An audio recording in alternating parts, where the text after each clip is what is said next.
What's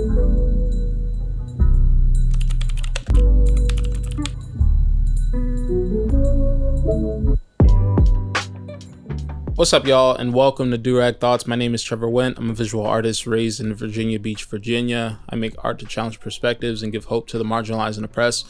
And Durag Thoughts is a podcast space where we talk about topics and conversations that challenge perspectives and give hope to the marginalized and oppressed. And if you've been paying attention through this season, been keeping along with what's going on, we've been rocking through topics and conversations surrounding my series, City of God. And we are on the last episode of that series, or we just released it. That dropped on Monday. So if you haven't seen the title track, the title episode of the series, City of God, you should probably pause this and go and listen to that, because you will get some spoilers. But yeah, like I said, we've been rocking through this series with just different conversations surrounding the themes of each episode and some of the little bit of the background of the story. And so today we're going to do just that. Again, this is the second to last episode in Durag Thoughts Season 2. We'll have one final bonus episode next week. But for right now, this is going to be the last episode that is addressing the episodes of the series City of God. And my conversation partner for today is none other than the most loving and selfless person that I know, who is my mom. What's up, Mom? Hey, Trevi. How you doing? I'm good. How are you, Trevi? I'm chilling. Okay, so let me give people some background information on this track. And some background information for you too, because I probably haven't talked to you about this. But so this track specifically is about the day that I was moving to Raleigh, and my boy Matthew, who this project is dedicated to, who died of leukemia back in 2018, he had just decided out of nowhere that he was going to drive me to Raleigh and pack up my stuff in a truck. He borrowed a truck from somebody that he knew, and he decided like that's what he was fitting to do. He was just going to pack up my stuff. And so I'm just like waiting with all my stuff packed up in this place and on campus at the seminary, and had all my stuff together, and then was just kind of reflecting on that time. And I kind of knew I had shot a photo at that same time, actually, because I just knew I wanted to document that transition in some sort of way. And I knew it was like, it was going to be a massive period for me in transitioning towards who I wanted to become and what I was aiming for. And yeah, so this piece is really a reflection upon like the years. It's like you can see it in the piece itself, in the video. You know, you saw that video today. That reflects all the way back to my early childhood, you know, up to like, you know, days after I was born. But then also goes all the way up in reflection to really, I mean, it goes into modern day, but then it also goes forward. It goes into foresight of like what is to become and what I'm kind of standing for. So it goes like past, present, future. And yeah, it's super interesting in that. So if we're talking about the past, not really a better person to talk to than you when it comes to my past. And so when you think about me, you know, throughout the years, what are some like character traits or things like that you remember of me, you know, that stick out to you, you know, something that is defining of who I am to you? Well, thinking back of you as a little baby, I nicknamed you Bubby. And people did not need to know that information, but continue. Well, you were a little Bubby. I mean, you were kind of a little chubby, and you had a little round head, and you were so cute. And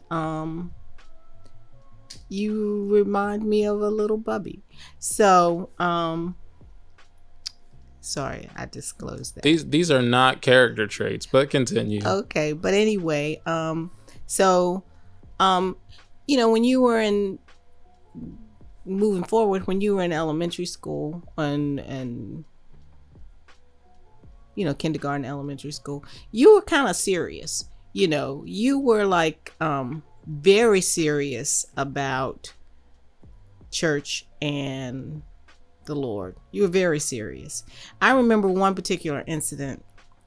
We had gone to church, and that Sunday, the pastor said something about when you give God a praise, you give him your best praise. And you went to school the next day, and your teacher said, I don't know if you guys were doing praise and worship because you were in a Christian school, and she said, give God a praise. And so you clapped like you were at a football game or something. I mean, you clapped, and she thought you were showing off. But it wasn't that you were showing off. You were giving God a mighty praise. And so she called me and told me that, you were in class showing off. But I knew exactly what you were doing because you took everything so serious when it had to do with the Lord. You had Bible study. I mean, not Bible study, but scriptures to memorize. You memorized your scriptures. You were always so serious like that. And,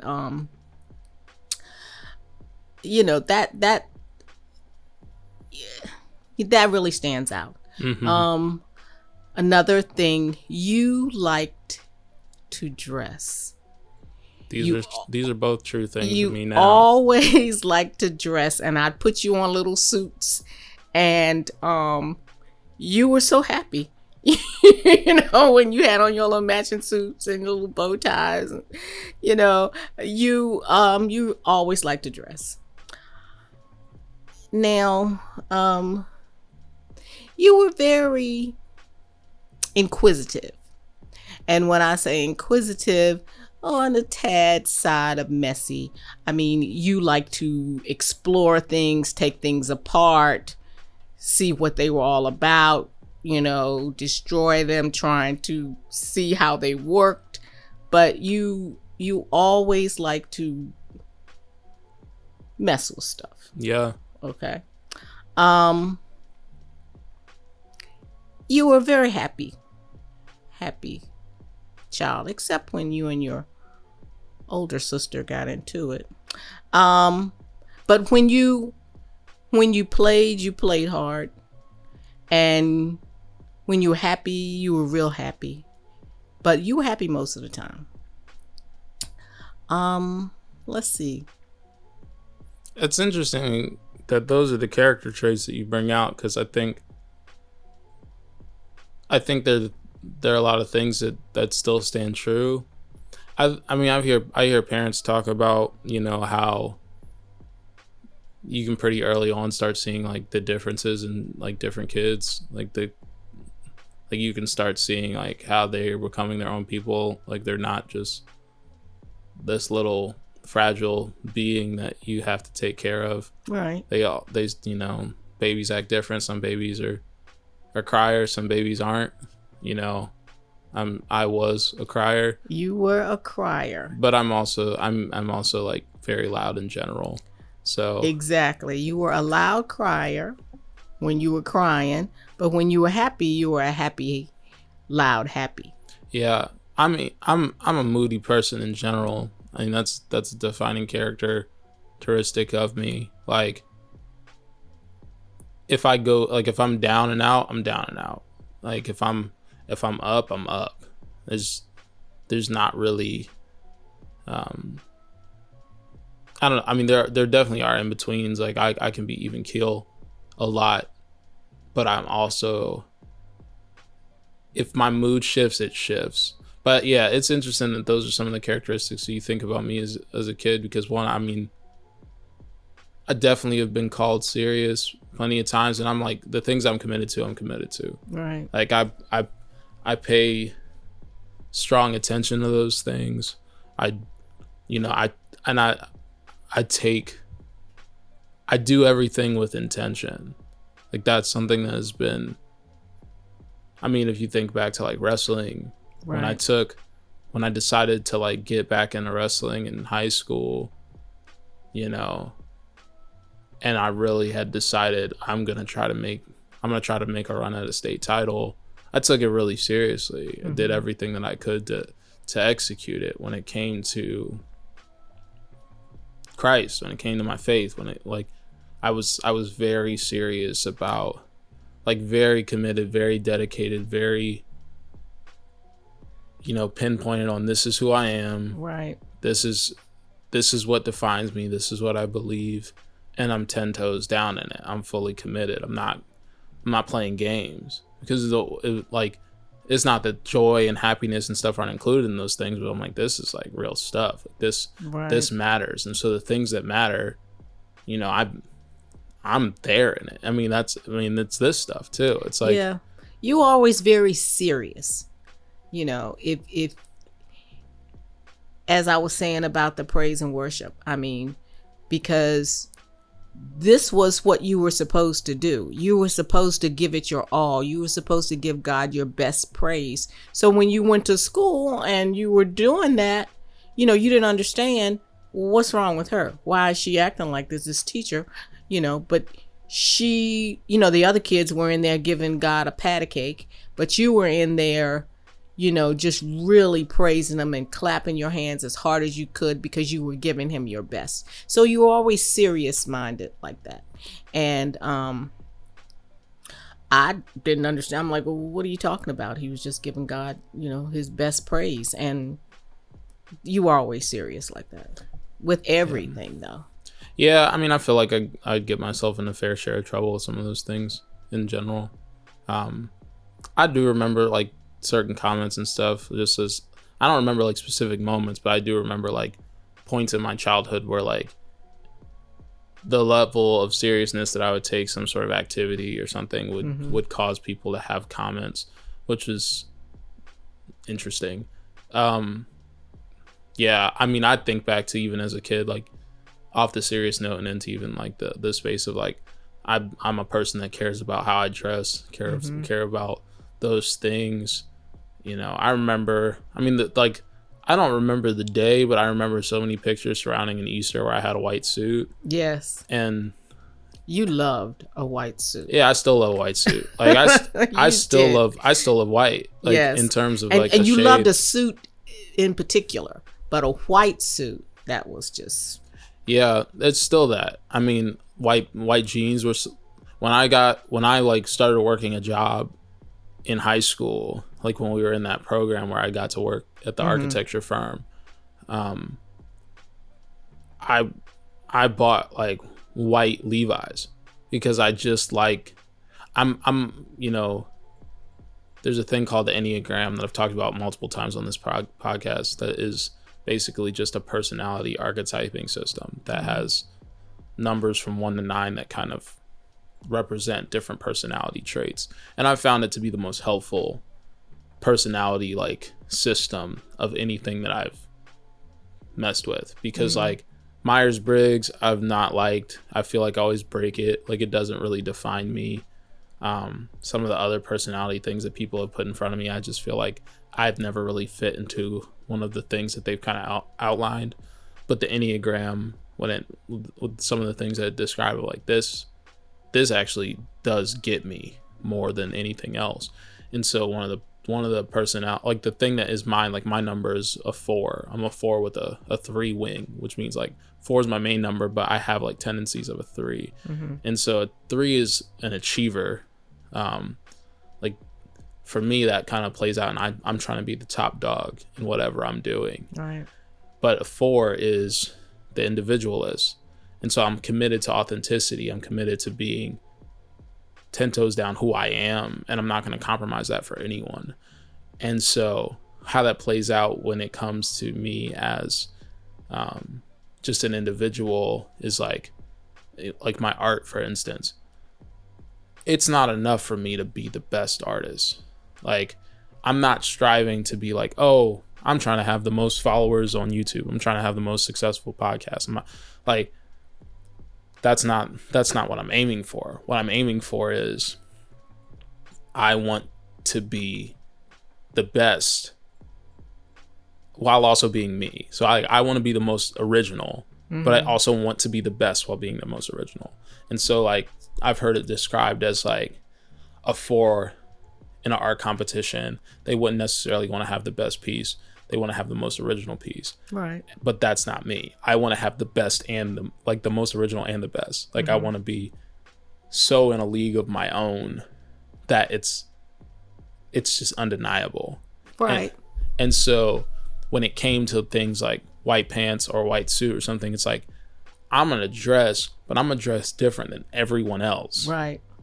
And I'm going to hold my own. Like, I'm going to stand out of the crowd. Like, it's not enough to just have some, like, dope black suit that's tailored super well and, you know, is, like, fits in this really authentic way. It's like, I need to have something that is different than everyone else. Right. I mean, that's the way that you got me to go to prom. Right. You've always been unique, though. I remember back in elementary school at the Christian school, it was a costume day or something, and you came dressed as a pineapple. I do remember that. You remember the pineapple? I remember the pineapple well. You loved the outfit because it was different. There were no other pineapples there, and you just like things different. And not only was it different, you were a handsome pineapple. I mean, it was a nice costume, and I think it was something that I made myself. But it absolutely was something you made. But you liked the fact that you were different and that you looked good being different. So I remember the pineapple. Yeah, I mean, that I think that's a defining characteristic for me throughout the years. You know, I didn't do a sport that any of my siblings did. True. I'd like, even when it was like when, you know, my father tried to get me into track. It's like, right.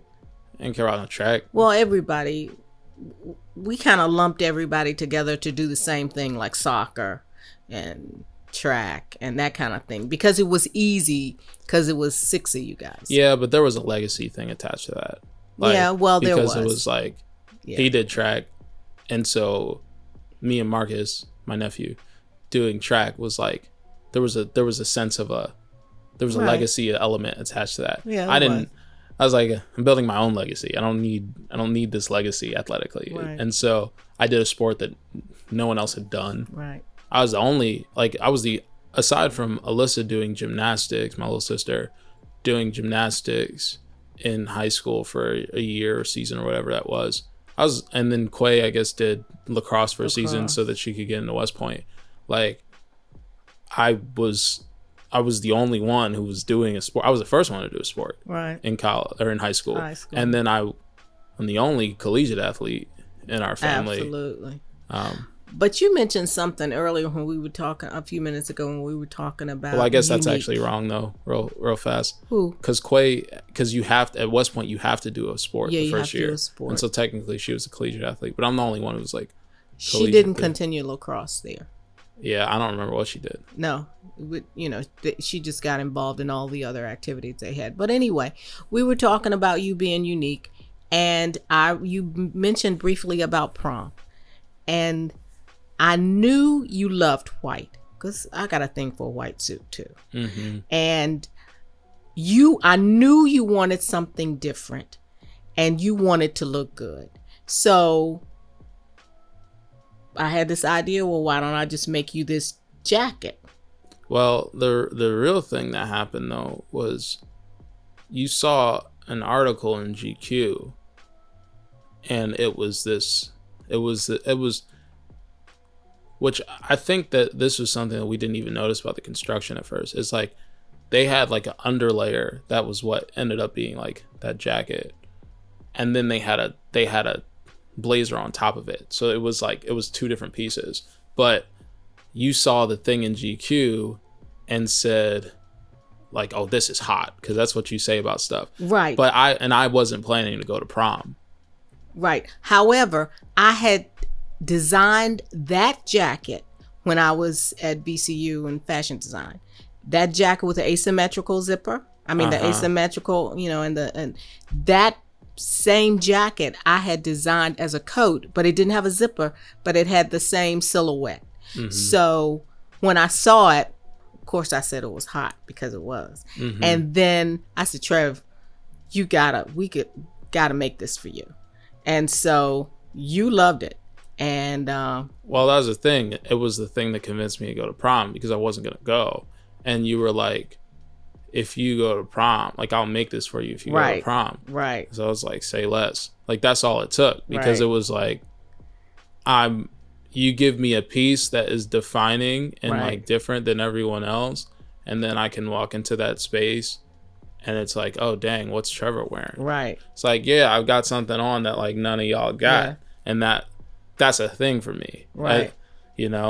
It's one of those reasons why I've liked streetwear coming up, but I'm also very frugal, so I don't mess with paying streetwear prices, because I'm not paying $300 for a pair of sneakers. Like, that's crazy to me.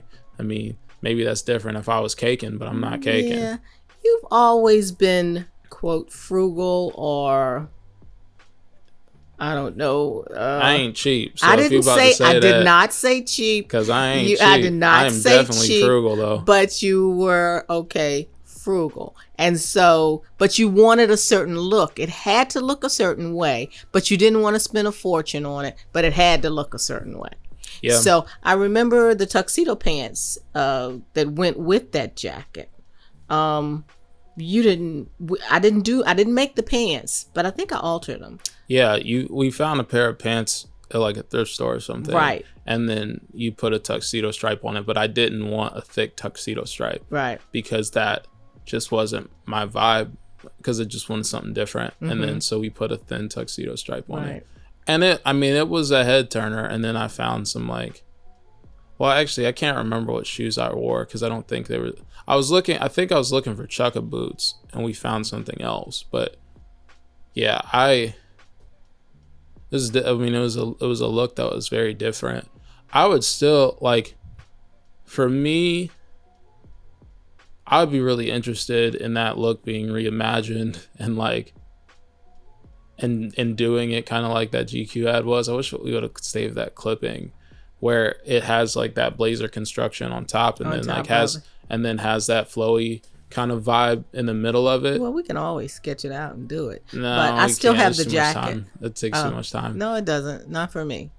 No, it took too much time back then too. Oh, you talking about to construct it? Yes. Oh, okay. Well, to construct it, yeah, because it's a tailored jacket, and then it's got another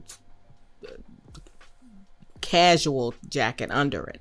So it'll take a minute, because it's and then it'll be tailored to you. But it was tailored to you, that jacket, and you were that particular. Your clothes had to have a certain look.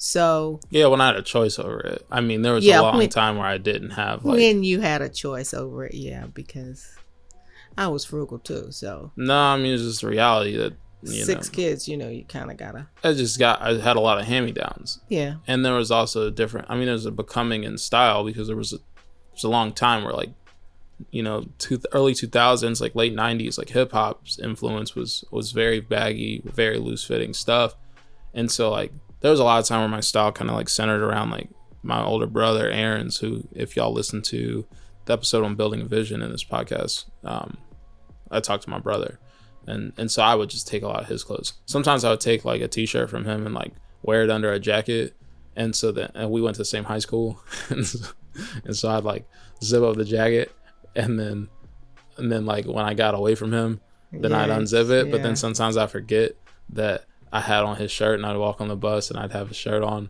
and then he would get real pissed and make this big deal about me wearing his clothes. Yeah, but you weren't a fan of baggy clothes. Yeah, I was for a little bit, and then stuff changed. There was a transition for me, because early on I was wearing a lot of Aaron stuff, and then I got to kind of define my own thing, because as much as a 4 is an individualist, I think when you're younger, you're still developing your personality traits. You're not necessarily there yet, and so I wasn't totally there. Mm-hmm. I wasn't there became a point, for instance, I like Aaron was kind of the conduit through which all music kind of went through. Mm-hmm. Like he was the person that everyone kind of initially got their taste from in terms of the kids. And there came a point for me where I was like, well, Aaron, you know, when he was like into Christian hip hop, he was bringing in like Cross Movement and Tone and, you know, the Truth, you know, bringing these different individuals, right? Gospel gangsters. Mm-hmm. And I was like, I want to find my own person. So I like searched the internet and I started listening to Lecrae because I found Lecrae had done like his second project after the music stops in connection with Cross Movement Records in some capacity. And so I found Lecrae. So like Lecrae was like my artist. It's like, this is the person that I'm looking to, that I'm like, that I found. And so I kind of had my kind of spurts of differentiation there. But in the beginning, there was definitely, I mean, how are you not going to be that little brother looking up to a big brother type situation? Like, I mean, there's a reason why he pops up in the beginning of this video. Especially you guys went to the same tech academy. Yeah. And you had to apply to be there, and you both got into the tech academy. Yeah. Yeah, I mean, his influence still stands strong, but I think I kind of differentiated myself as time went on, because I kind of grew into who I was becoming. And then even now, it's like, yeah, it's continued to kind of flourish, coming into now, and how I think, what I believe, you know, the ways that I operate have continued to, you know, when we talk about seriousness, it's like, though, you know, the faith aspect has not changed. You know, I've been serious about my faith my entire life. I've questioned different things. I've come to way different kind of theological positions, you know, than I had younger. You know, have a way different outlook and a way different understanding, and 2 degrees that point to like how serious I take these things. But it's kind of embodied a different element now, you know. There's this massive commitment to justice that is now an integral part of who I am. Before I get too ahead of myself, for you, when it came to like laying a foundation for us, what were the things that were important to you? Well, first and foremost, it was very important that all of you guys would know Jesus Christ as your Lord and Savior. That was number one.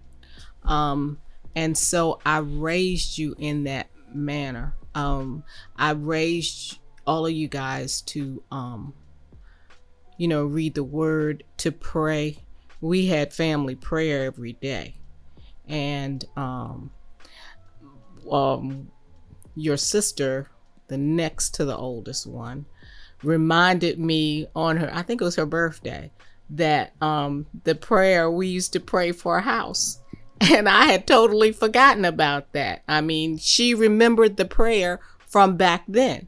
And we would all gather around, you know, before bedtime, and we would all pray. It was very important. That was very important to me. That was the first thing. It was also important that you had a Christian education. And so you guys went to Christian elementary school. You know, we had the whole uniform thing, and it was the Abeka program, and it was an advanced program, and that was important. Education was important, and it taught in kindergarten. It taught the Abeka program taught. It was more advanced than the regular public school program. And so when you guys transitioned from Christian school to public school, you guys were ahead of the grade level. Even when you transitioned from one Christian school to another Christian school, you guys were a grade level or more over the other kids in the class. We homework education was very important. I remember sitting you guys down because I remember at one Christian school I subbed, and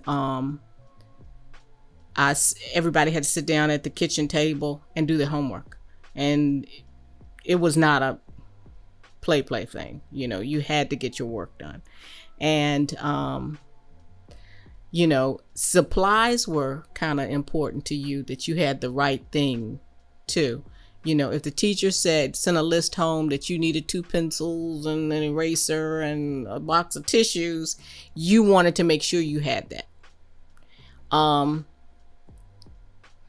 So that was the most important thing, that Jesus was your Lord and Savior. And so we went to church all the time, and I had you guys in all types of programs, and children's choir, and we even had a little thing that we did, and we went around to different churches and did them. What was that thing? The thing where Jesus and the devil fought. Yeah, I mean, you just would do these little skits of things. Yeah. And all of you guys were in it. I think you were. Who was mad at me because I made them play the part of the devil? I don't know. Okay, but I was very tiny. Okay, but you were still in it, and you didn't really have a fear of getting in front of people, because that was instilled into you, when you were younger. Nah, I think it's just because I'm a performer. Because in the reality, it's list off the siblings, and everyone was a part of these different programs, right? But plenty of them have fear of public speaking. Well, do not generally enjoy being in front of people like that. That might be true. I don't know if it's plenty of them. You think Aaron's gonna get in front of a group of people right now, and want to talk? You think Quay gonna want to do that? Quay does a lot of presentations. I mean, it might be something she doesn't enjoy, but she does a lot of presentations, and they always put her as, the head of a project, and she presents very well. So it's ingrained in all of them. Yeah, but does not fear it. I think everybody has a little fear of it. And like Dion, she's like, it's in me too. She loves a microphone and getting in front of people. So, but you kind of took to that. Yeah, I'm that type of person. I'm still that. I like being the center of attention. Right. I'm look at me. And as I've grown older, it's been you have there's not an issue with being the center of attention if you're shifting the focus the right direction. Mm-hmm. It's if my purpose of getting attention is for my personal accolades, my personal ability to just say, everyone look at me, I'm so incredible, rather than pointing people to Christ, it's a failure. Mm-hmm. If I'm not pointing people to the values of who Christ is, if I'm not trying to bring heaven down, then it's a failure. Mm-hmm. I'm getting the center of attention for the wrong reason. Mm-hmm. And so it's kind of those values are important within those things. But I think about, faith absolutely being an integral part, the foundation of that, how often we were in church, how often we were in prayer rooms, Oh, right. Those different things. It was very much so an instilled aspect of who we are. So regardless of where anyone in our family's faith walk has taken, it's there's still a knowledge that there's this root of what mom knows and what mom has believed and what she's put in us, that in any sense of circumstance of trial and trouble or whatever, it's instantly go back to you. or know where to go because of what you instilled. And so I think about that. I think about loyalty to the family, like family being close and looking out for one another has always been important to you. Yes. And so, look out for your sibling type stuff has always been important. And so we would, like, whether it's like you have a partner to hold hands with or walking across the street. Oh, yeah. Or if it's like me and Aaron going to the same high school and Aaron being a senior and I being a freshman, I don't think you had to tell him because you already instilled it right. that he was supposed to look out for me. And so I always remember like my first day of school, Aaron is still this like, ride or die kind of big brother who is like, make sure everybody's straight. He woke me up, made sure I was awake for class or whatever, like for the bus. For the bus. It was an early bus you had to take. Yeah, we had to be at the bus stop at 5:20. Terrible. And Aaron like put some change in my pocket, to make sure I had, money to get throughout the day or whatever. Maybe it was because we had reduced lunch at the time. Most of the nation's on free or reduced lunch. And so I think we were on like 40-cent lunch at that point or something. So he would make sure that I had a couple of cents in my pocket and then like walked me to my class, like made sure I knew like how to get to class. Were. Mm-hmm. Yeah, like, first day he said, like looked at my schedule and like took me up to the classroom and made sure I was good. And then, kind of set me off to, sprout my own wings and figure it out. But was like really intentional about getting me to the right places. And so that sort of like looking out for was something that was kind of laid at the beginning. Right, because Dion did that for him, the oldest. Yeah, I mean, I also think as part of like you being a single parent, you knew that you had to like have sibling, like you can't watch 6 kids by yourself, like you can't keep track of everything that's going on. And so there's a level where like, all right, I don't have enough eyes to watch all y'all at the same time, and so y'all have to look out for one another. Yeah, I made everybody have a partner. Everybody had a partner. Everybody had their place where they had to be. Like in the car, you knew where your seat was. You just didn't get in the car and sit such and such. You got in the car and you went to your spot. When we went to the grocery store, you knew what your position was holding on to the grocery cart.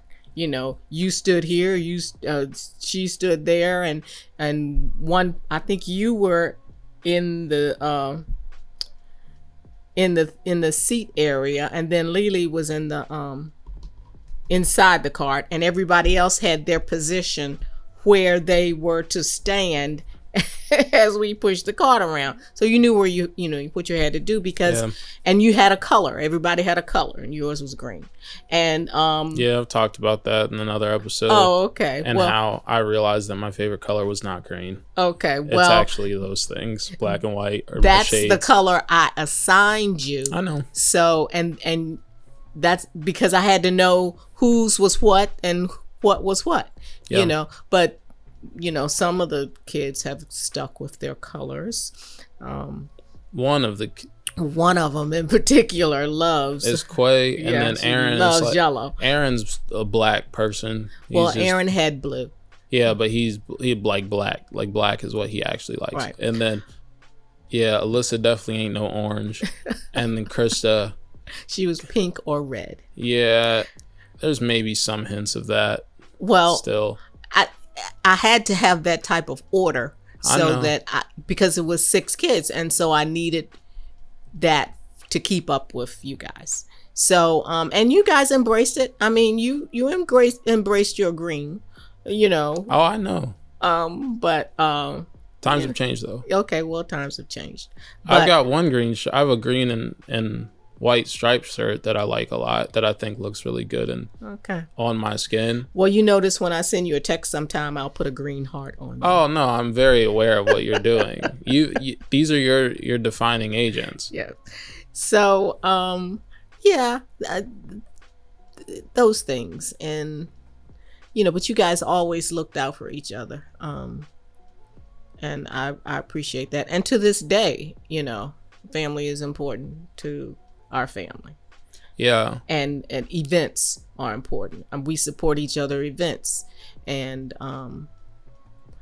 if everybody can't come, then there will be a representation from a member of the family at whatever event there is going on with a member of the family. Yeah. I mean, like, family is, at the end of the day, when everything else fades, it's like, I understand that, like, I've got like a homie who has created his familial structure really outside of his family, like with friends, because of just family not being super tight throughout his coming up. But to me, at least within our context, when everything else fades, blood still stands. Like, there's been plenty of friends that I thought I was super, super close with, and I felt closer with at times than my siblings and things like that. But then as time kind of progressed on, that friendship dissipated. Right. My siblings are still here. It's like longevity is an aspect of this. And so it's like, at least for us, like, you ain't finna get rid of us. Like, people still around. Like, we still finna be here. Family's still gonna be there for you regardless of what goes down, no matter what beef you had or thing that you needed to work through or get over. It's like, family's still finna be here. And so that is a thing for me. It was really important in even displaying within this project. It's like, there are people who became family in some capacities, and I saw that play out. Matthew's a good example of that, and his voice ends up on this project. And there's people I think that are going to be here through and through, but that's also something that's proven. Like, you have to stand the test of time. But then there's also like the reality that the most of the voices that exist within this project are our family. Like, it's you, it's Krista, and then you see visuals of almost everyone, even if they're in smaller, perspectives. Like, the family was still present, even if it's that scene where I'm coming like to hug you at Christmas because I was concerned that I didn't get the same amount of things or at the same level as everyone else, because that's an unfortunate part of my personality. And so, even like the house, it was important. I mean, because we prayed for years for a house. It was important to have a family home that there's always a place to come back to. You can always come home. Yeah. Always come home. And, you don't even have to ask, but, folks ask. And of course you can always come home. That was so important to me, that there be a place that is for the family and will always be for the family. Yes, this is always home, no matter where you go. You can go to Canada, wherever, but you can always come home. Yeah. And I mean, that's a reality. It's like, even at this moment, I've said multiple times on this podcast, I moved back home. Like, that's where we're at right now. And I moved back home thinking I was going to end up in like Los Angeles or New York or Atlanta this year. And then COVID hit, and it was like, I'm not going nowhere. Right. And so, you know, everything kind of got put at a standstill, which actually has been really great for this project, because I've only gotten to focus on this. You know, I was applying for a bunch of jobs in the beginning, and I was just like, I mean, I obviously can't do any sort of essential worker job just in terms of protection of people from COVID in the household. But then also it's like, I've got a bunch of apps out. If people are interested, hit me up. And then I will get back to that after I finish this project, because it's so important. But, you know, I've been so much of a loner. My sport, I mean, I'm an individualist nature-wise. My sport was set up like that. You know, I did a sport where like it's a team sport, but it's not really. Like you're on that mat by yourself, and it's up to you if you win or lose. And so, you know, you might have coaches yelling stuff from the corner, but like, you're making the decisions on that mat. And so, you know, then I went to college, and I spent, you know, most of my time away. You know, I'd come home for a week, you know, Christmas, it might be 2 weeks, but then I'm going back. Right. And so, you know, when it came to graduating and then like going back to Tennessee and things like that, like I didn't even, like, to me it was like, I need to do this thing by myself. And I'm going to do these things by myself. I mean, there were 2 summers that I didn't come home, like that I just stayed in Tennessee. And then the 2 summers before that, I was living, or I was going, you know, on trips, and like mission trips internationally. So like I spent 1 summer fully at home, and then after my Central Asia mission trip, I spent a couple of weeks at home after that, because it was a shorter trip. It was like 6 weeks. But even though you didn't spend a lot of time at home during those periods, to me, you were always here, because I was praying for you all the time. And especially when you went overseas. And I didn't make it to a lot of your wrestling matches in college, but I was always praying for you. And so that is important, really, really important. It was really, really important to me to teach you guys how to pray, so you'd know how to pray for yourself, and you know, how to put your armor on. And that was part of our prayer too. And you over here talking about all sorts of random stuff right now, Mom. Emma, I mean, I was talking about prayer. And well, yeah, that but you was went important. on prayer. You went on prayer from a tangent of like, well, I do me being at home. Well, but I was saying that even though you weren't home, I still felt like you were here, because I was always praying for you. And in the mornings, I was always putting your armor on for you in case you didn't put it on. I still do that. So I put everybody's armor on. But anyway, yeah, I just wanted to throw that part in right there. Yeah, I mean, still for me, like I was physically like not here. Like I was not around. No. And so for me, I was like, there was a reality where I was like, I'm just gonna do this stuff by myself.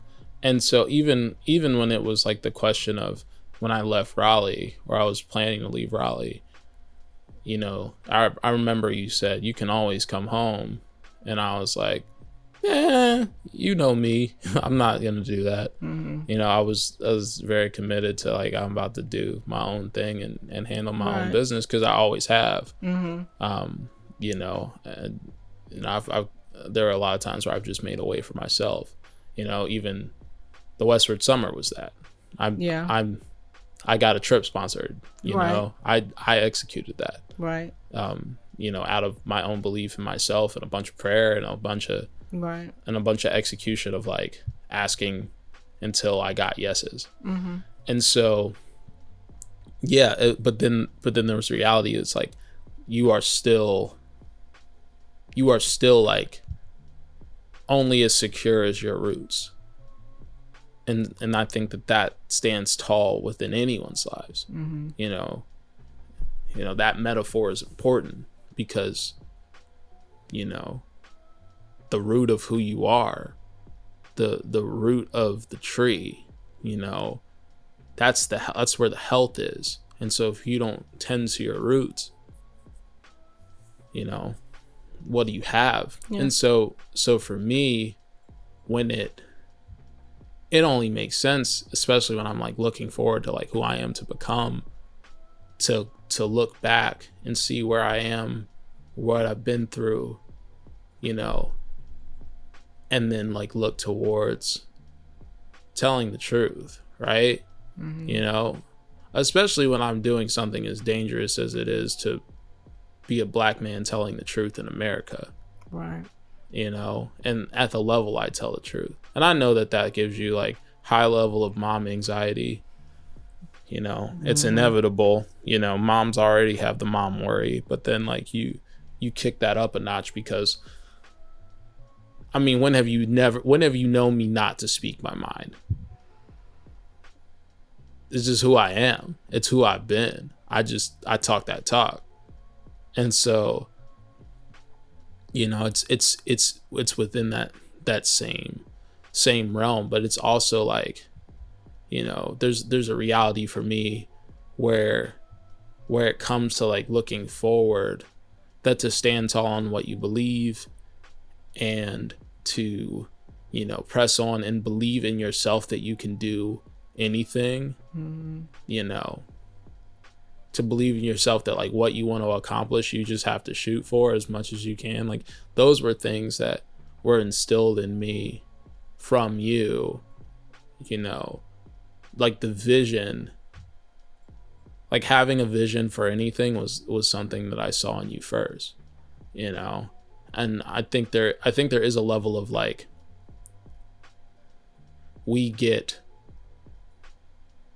like, you know, we are a little bit of a different breed. There's not a lot of people who have two parents who are college graduates in the first place. And then you add on top of that, it's like, you got like a parent that has an MD.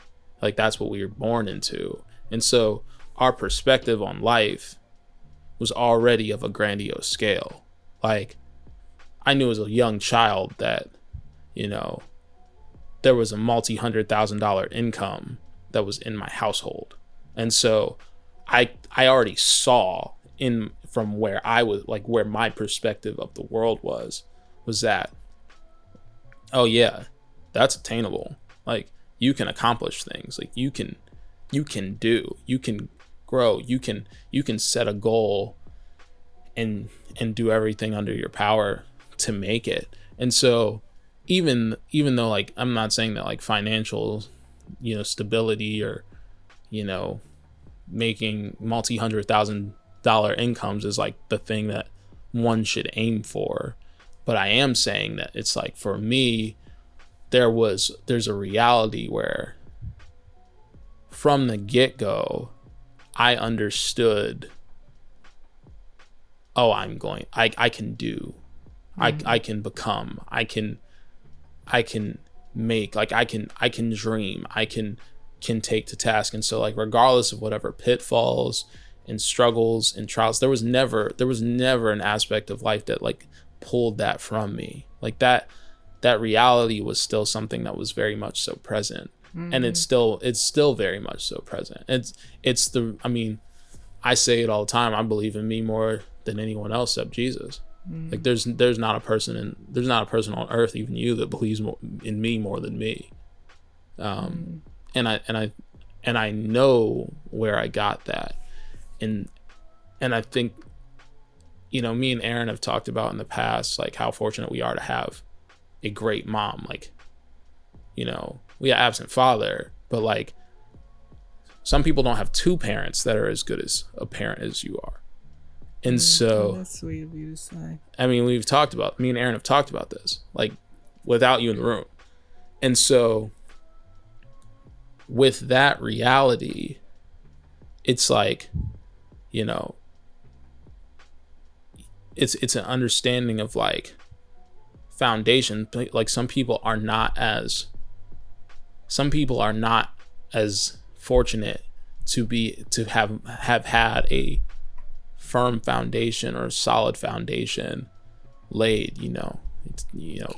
Hold on, like real fast, like Jesus talks about in that parable, building your foundation upon the rock, so that when the floods come and the winds blow, that your foundation stands firm. And so if you build on shaky foundation, it doesn't matter how good the structure is, it doesn't matter how ornate it looks, it will crash. And we see this happen all the time in celebrities, who are up against so much and have had,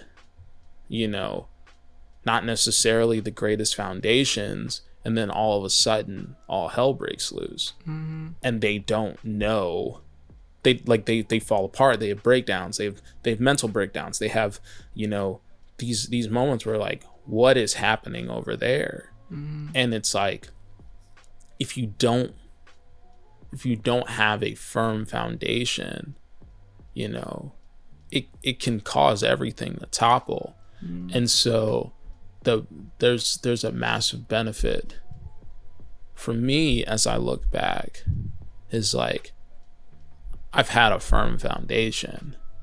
And that's not to say that we're perfect and that we didn't endure trials or tribulations or struggles, because we had plenty of those things. But there's a recognition for me that, okay, this city will be built as a refuge for the oppressed and as a sending place for prophets. Like there's this idea of I have the foundation to build upon, to build something worth becoming, which is the catchphrase of the album project series, if you did not know that. Well, I think that's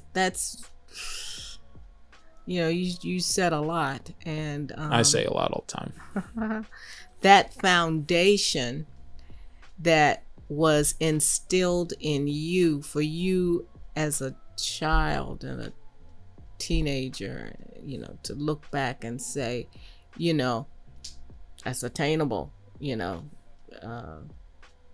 I don't have any question in my mind, when you talked about the income and all that stuff, that's attainable. And then when things shifted, you still had that ingrained in your brain, that you can do that. The word says, I can do all things through Christ who strengthens me. And you still had that. That's awesome. Yeah, that never left. I mean, we're talking about real fast, just in the space of that scripture, like the doing all things through Christ. If we're looking at Paul and really like diving into his words, I think it really, like, that scripture really applies to what we endured, like what we overcame, right? Because like Paul's like, yo, I've been shipwrecked, I've been beaten, I've been stoned, right. I've been through all sorts of hell, I've been through all sorts of high water, I've been through everything that you could imagine. But in all these things, I can do all things through Christ who strengthens me. He says earlier in that Philippians passage, that's like, it's like Philippians is like a top tier book for me in the Bible. But he says earlier in that Philippians passage, what is it? He says, according to my earnest expectation and my hope that in nothing I shall be ashamed. And he says, and as basically like, as always, and so now also Christ will be magnified in my body, whether it be by life or by death. And then, this is in one leading into, for me to live as Christ and to die as gain. And so like we see this picture of like how seriously like Paul took his commitment and he's like, regardless of what you throw at me, I won't be ashamed. And it's like, I can do all things through Christ. Like I can overcome any barrier that you place in front of me, because the gospel will remain. Like the gospel will move forward. The gospel, I probably screwed up that mic right there. Sorry y'all for that audio blip, but the gospel will move forward. I will not I will not be stifled by this, whether it be by life or by death. As Christ will be magnified in my body. And you can see the fruit of that, because Paul was martyred, and yet Christ is still magnified in his body, because it lit like the spirit of who Paul was in his teaching, and the incalculable numbers of people who've been enriched, who've been changed, who found, salvation, who found sanctification, who found, salvation in the idea of like God saving someone, sanctification, the idea of God making people more like God, like in the sense of becoming more holy, looking a lot more like Jesus. And so there's an innumerable level to Paul's impact, because he had the mindset of, I'm going to magnify Christ with everything that I do. And for me, my life is to live, to live at all is Christ, is embodied by who Jesus is. And so when I look at my life, and so many of, this project, this series is endowed, it's dipped, it's submerged in a bunch of struggle. It starts in struggle, but to me, there's a reality of like, I can do all things through Christ. I can endure anything. I can overcome anything. I can walk through whatever this world is gonna throw at me. Because like, if you remember, like, what came before this whole narrative is me getting kicked out of Canada, right? Just coming out of college, guns a-blazing, having this massive success collegiately, and yet walking into this space and position where stuff's not going my way. And so now I have to figure out how to do something, like how to overcome. Right. And then people, you should probably like really dive into those Jeremiah passages.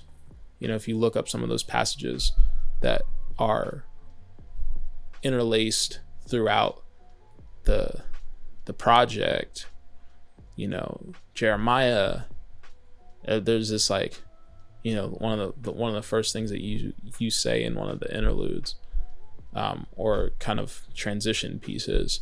Well, actually, no, this is then the one before this one. It's in the one leading into this piece. It's like, they will fight against you, but they will not prevail against you, for I am with you, says the Lord, to deliver you. And so I think that fits within that space of Paul's idea of overcoming, Paul's idea of standing firm, Paul's idea of the idea of Christ. Last thing I'll say is you think about Hebrews says, for the joy that was set before him, in talking about Jesus, he endured the cross, despising the shame, and is seated at the right hand of the throne of God. And so Hebrews lays out this reality that Jesus endures the cross because of the joy that was set before him. is like he had to count what was coming more significant and of greater value and worth than what he was currently enduring. Mm-hmm. Yeah. And so it's like my present suffering has no comparison to the magnitude of glory that is to come, where my people are reunited with me in perfect community, in perfect unity, in perfect communion with God. And so, yeah, we see for the joy. And so when we look into the midst of our circumstances, when we look into the midst of our trials, when we look into the midst of our troubles, it's like you have to look outside the storm. Mm-hmm. You have to hold on to something beyond the storm. And some people might think that's weak. It's like, oh, you needed something, some sort of vice to keep you moving. No, it's not an idea of a vice. It's like, what do you look towards in joy? What do you look towards in expectation? Everyone needs hope. Right. When there's no hope, there's no purpose. Mm-hmm. When there's no purpose, there's either nothingness, or you're probably going to get pretty close to like, why am I here? What do I need to be here for? And have no reason to stay. It could lead to suicide. It could lead to death. It could all sorts of stuff. Like the people, I mean, there's been plenty of studies that have talked about how, and even just conversations of doctors, like people have to, like, it's up to them.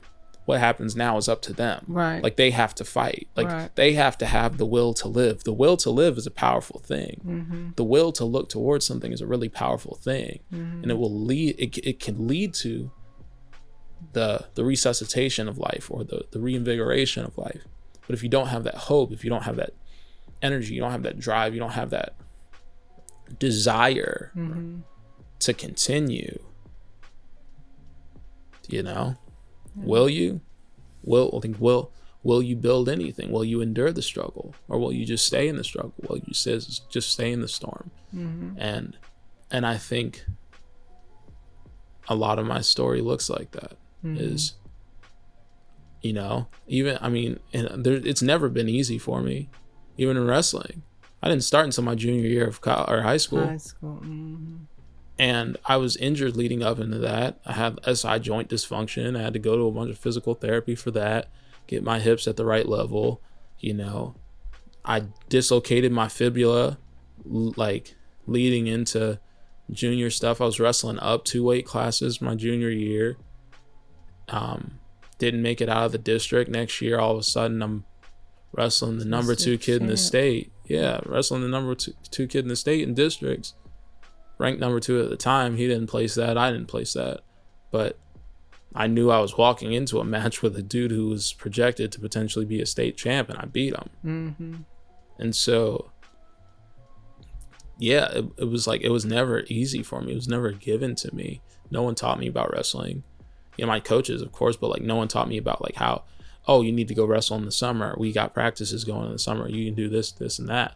No one did any of that for me. Yeah, well, when you're a little kid, I wasn't a little kid. I was in high school. I'm saying you wrestled when you were a peewee. That didn't help me. That didn't help. I knew the positions, but that didn't help me at all. Okay. I just thought I'd throw that in. It didn't. I mean, I wrestled for 2 minutes. I wrestled one. I said a hot minute. That wasn't a hot minute. That was a quick second. I wrestled one match, and the kid got disqualified. Or no, he didn't get disqualified. I lost. He should have gotten disqualified. I mean, they. But anyway, in the end, though, I think a good way to wrap this up, just really sits within that space of like, one, to like endure well, you need hope. mm-hmm. You need joy. The joy set before you. You need something to hold on to. And so to find that hope, to find that joy, to find that purpose is important. I think there's no greater hope and no greater joy and no greater purpose than the purpose of Christ. Mm-hmm. And then when it comes to like this idea of building something worth becoming, which is a catchphrase that people are seeming to catch on to, really enjoy that thought. But this idea of becoming, you know, that you are in a process of being more like, I would say a synonym for becoming is sanctification. Mm-hmm. But you want to be building in your life someone that you're proud to become. You're making steps, you know, someone that you are okay leaving a legacy of looking like, and that has a greater perspective than your own life, than your own self. Because guess what? We all finna die. Mm-hmm. No one makes it out of this thing alive. Death is undefeated in the sense of our mortal bodies. Now death is defeated against the power and the work of Jesus Christ. But in the reality of things, it's like, what are you doing now to leave a legacy that lives on for your kids, for your grandkids, for, you know, 10 generations from now? It's like our ancestors who fought for freedom, Mm-hmm. emancipation, and things like that, those are the individuals who have gotten us here. You know, the generations before you that got us to the civil rights movement, the people who sit before us right now, like these are like, we are the people who are going to make or break the future, you know. Mm-hmm. And there might need, like, if we don't, what we can't accomplish now, you know, what my generation can't accomplish in comparison to your generation, it's going to affect the generations to come before me. And so it's like, for me, it's what am I doing now to leave a legacy, to build something that changes lives down the road? Because I know, like, I don't know who my great-great-great-great-grandfather was, great-great-great-great-grandma was. I don't know any of those people. And if they don't remember me, cool. But I want to know that I had an effect and a like a massive impact Mm-hmm. upon their lives. So thanks for being here, Mom. Thank you for asking me to come, Trevi. Yeah, I appreciate it. All right, y'all, tune in next week on Monday. No, actually, Monday is not when this episode's going to come out. The next episode that's going to drop is going to be Durag Thoughts next Friday, talking about the filmmaking process. And yeah, keep your eyes peeled for, you know, other things that are coming based around this project. I'll catch you on the flip. Be easy. Be safe, peace, and also build something worth becoming.